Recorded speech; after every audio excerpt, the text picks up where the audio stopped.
Hello friends, welcome to the Mechanical Educators. RTO inspector class 2નું જે paper solution છે એમનો આપણો પાર્ટ 4 છે. આની પહેલાંના 3 પાર્ટ પ્રોડ્યુસ થઈ ચૂક્યા છે, તમે જે અમારા પ્લેલિસ્ટમાં જઈને જોઈ શકો છો. તો સ્ટાર્ટ કરીએ આજનો lecture. Question number 76, a frictionless heat engine can be 100% efficient. તો કોઈ ફ્રિક્શનલેસ હીટ એન્જિન આપણે કન્સિડર કરીએ છીએ, દેટ મીન્સ કે કોઈ આઈડિયલ એન્જિન. જનરલી આઈડિયલ તરીકે આપણે કાર્નોટ એન્જિનને કન્સિડર કરીએ છીએ કે જે 100% એફિશિયન્ટ હોય, only if it exhaust temperature is. તો જેમનું એક્ઝોસ્ટ ટેમ્પરેચર હોય તો કેટલું આમાંથી હોવું જોઈએ? સો એ બિલો સરાઉન્ડિંગ જેટલું હોવું જોઈએ, 0 ડિગ્રી સેન્ટીગ્રેડ હોવું જોઈએ કે 0 કેલ્વિન કે equal to the inlet temperature. તો જનરલી ઓપ્શન ડી રહ્યો એ તમને કન્ફ્યુઝ કરી શકે છે. પણ એફિશિયન્સી જો કાર્નોટની જોઈએ તો 1 - T લોઅર, કે જે આપણે રિજેક્ટ થાય છે, એ temperature upon T higher temperature.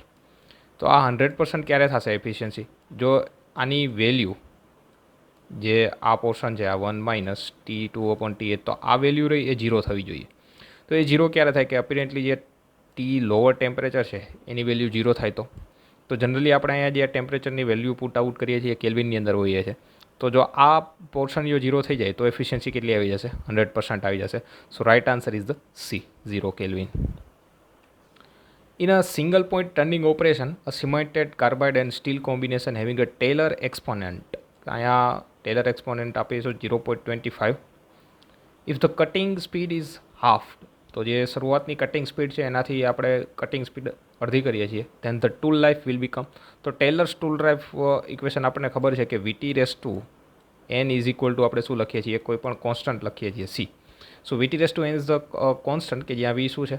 Cutting speed છે, ટી ટૂલ લાઈફ છે, અને એન રહ્યો એ ટેલર એક્સપોનન્ટ છે કે જેની વેલ્યુ 0.25 આપેલી છે. So ultimately 0.25 I can write as a 1/4, 1/4. Ready?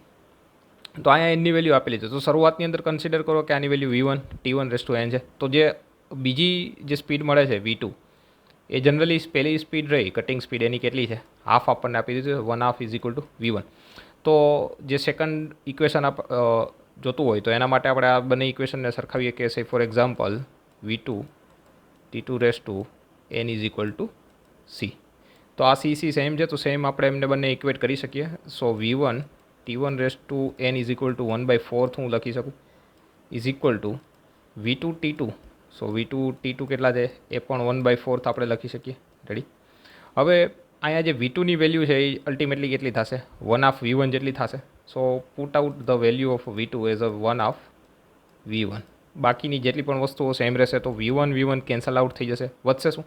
આ T2ને હું છેદમાં લઈ જાઉં, સો T1 is divided by T2/N. તો આ હોલ ઓફ N એટલે 1/4 લખી શકું, ઇઝ ઇક્વલ ટુ સામેની સાઈડ V2ની કેટલી વેલ્યુ હશે? 1/2 V1. તો આ 1/2 અહીંયા વધશે, એટલા જતા. રેડી? હવે અહીંયા T1 વિશે કોઈ આપણે માહિતી આપેલી નથી, પણ આ જે હોલ ઇક્વેશન રહ્યું આપણે એઝ 100% તરીકે ગણીએ છીએ. 100% એટલે V1ને આપણે 1 તરીકે લીધો, ત્યારે જ આપણે જે કટિંગ સ્પીડ રહી એ સેકન્ડ કટિંગ સ્પીડ હાફ કરી દઈએ, તો 1/2 આપણે લખ્યું ડાયરેક્ટલી. જો બીજી કોઈ વેલ્યુ હોત તો આપણે એમનું અડધું કરવું પડશે. ફોર એક્ઝામ્પલ V1 30 હોત તો આના હાફ 15 કરવા પડે. 100% લીધું છે તો આના 50 લઈ લીધા. તો એ જ રીતે T1ની વેલ્યુ આપણે એઝ 100 તરીકે લઈએ તો T1 ઇઝ ઇક્વલ ટુ 1 આપણે રાખીએ, અને T2ને જો આપણે અપરની સાઈડ લઈ જઈએ અથવા તો સામેની બાજુ લઈ જઈએ, અને આ જે 1/4 છે એ સામેની થશે તો કેટલું થઈ જશે? 4 ગણું થઈ જશે.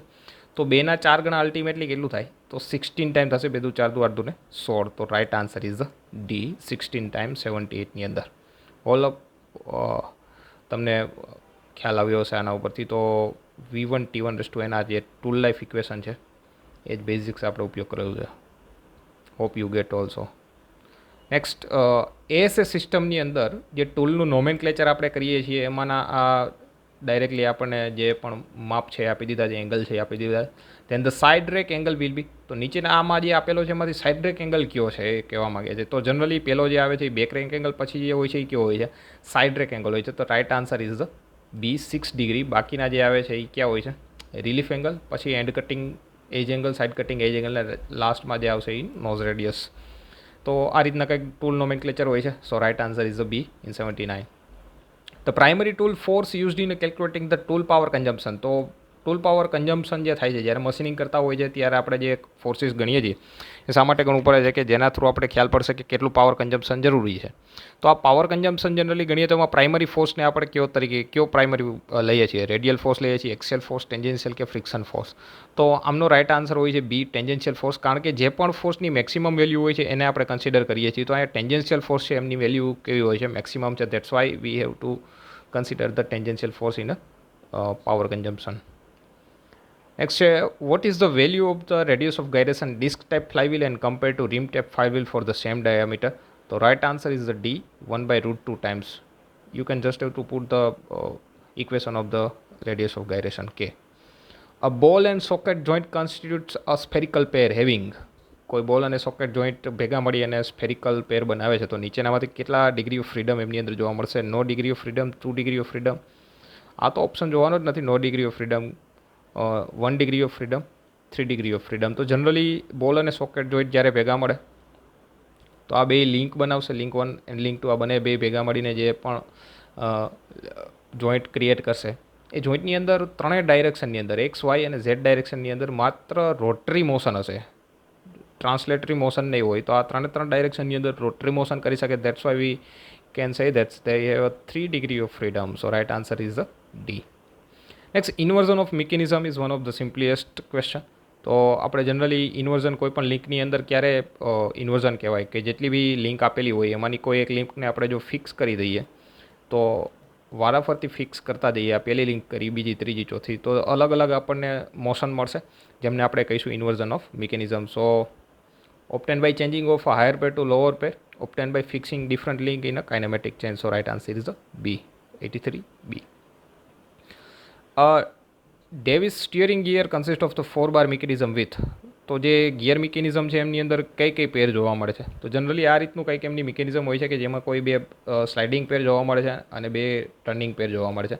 So right answer is A 2 turning pair and 2 sliding pair. A unit of elastic modulus, you can say modulus of elasticity આપણે એને એઝ E તરીકે પણ કન્સિડર કરીએ છીએ અથવા તો ઇલાસ્ટિક મોડ્યુલસ કે જેનો સ્ટ્રેસ અપોન સ્ટ્રેઇન. તો જનરલી જે સ્ટ્રેઇનનો તો કોઈ યુનિટ હોતો જ નથી. તો જે પણ આનો યુનિટ હશે એ કેટલો આવશે? સ્ટ્રેસ જેટલો આવશે, જે ન્યૂટન પર મીટર સ્ક્વેર જેટલો હોય છે. તો આમાંથી સેમ કોનો હોય છે? તો જોઈએ ઓપ્શન એ, સ્ટ્રેસનો unit yes exactly newton per metre square. Shear modulus જેને આપણે ટાઉ અથવા તો મ્યુ તરીકે કન્સિડર કરીએ છીએ, તો જે બી એનો પણ સેમ જ છે, shear modulus newton per metre square, and pressure having the same. So right answer is the A. તો બાકીના ઓપ્શન તો જોવાના થતા જ નથી. સ્ટ્રેઇનનો જનરલી કોઈ પણ પ્રકારનો યુનિટ હોતો નથી, બરાબર છે. ફોર્સનો યુનિટ કેવો થશે? ન્યૂટન થશે. એન્ડ ધ અગેન અહીંયા પણ ફોર્સ આવે છે, સ્ટ્રેસ એન્ડ ફોર્સ, તો ફોર્સનો યુનિટ પણ શું થઈ જશે? ન્યૂટન થશે. સો આ ઓમિટ કરી શકો છો તમે. So right answer is the A. Next છે, which of the following as a no unit? નીચેનામાંથી કોને યુનિટ હોતો નથી? અગાઉ જે ચર્ચા કરી એ જ same, strain. Right answer is the D. A beam of length L having a uniform load W, કોઈ બીમ છે એમની લેન્થ એલ જેટલી આપેલી છે અને એના લોડ ડબલ્યુ જેટલો લાગે છે એમના જે ફ્રીલી સપોર્ટેડ એન્ડ ઉપર, એન્ડ ધ બેન્ડિંગ મોમેન્ટ એટલે the mid span will be. તો આમના માટેનું ડાયરેક્ટ જે ફોર્મ્યુલા છે WL²/8. Right answer is the D. Identify the bearing in which one of the shaft rest with the bearing. તો નીચેનામાંથી કયા બેરિંગની અંદર જે સાફ્ટ રહી રેસ્ટ કન્ડિશનમાં હોય છે? તો આ જનરલી કોઈ પણ આ એક બેરિંગ તમે કન્સિડર કરો તો ફૂટસ્ટેપ બેરિંગ રહ્યું, એમાં જે પણ સાફ્ટ હોય એ એઝ અ રેસ્ટ કન્ડિશનની અંદર હોય છે અને તમે આને શું કરી શકો છો? રોટેટ કરાવી શકો છો. તો generally answer is A. Next છે, the most suitable bearing for carrying a very heavy load with slow speed. Slow સ્પીડની અંદર જો તમારે કોઈ વધારે હેવી લોડ કરવો હોય તો સ્યુટેબલ બેરિંગ રહેશે હાઇડ્રોસ્ટેટિક બેરિંગ. હાઇડ્રોસ્ટેટિક બેરિંગ તો આ રીતના જનરલ હશે.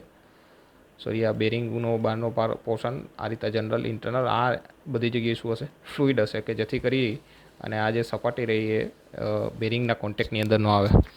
તો right answer is C, hydrostatic bearing. Next છે, Wahl stress factor. Generally Wahl stress factor રહ્યો એ સ્પ્રિંગની અંદર આપણે કન્સિડર કરીએ છીએ અને સ્પ્રિંગ ઉપરનો અમે વિડીયો બનાવવાના જ છીએ એક વધારે ડિટેલ્સની અંદર સ્પેશિયલ, કે જેમાં સ્પ્રિંગના બી ઇક્વેશન કન્સિડર કરીશું.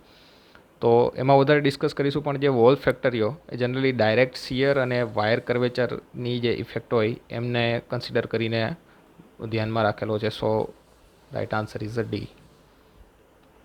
A static load is mounted at the center of a shaft rotating at a uniform angular velocity. The shaft will be designed for. તો સ્ટેટિક લોડ માટે જે બી ડિઝાઇન કરીએ છીએ શાફ્ટમાં રોટેટિંગ થતું હોય ત્યારે કન્સિડર, તો જે જનરલી ડિઝાઇન થાય છે એના માટે કરીએ છીએ આપણે ફટિક લોડ માટે. So right answer is a D.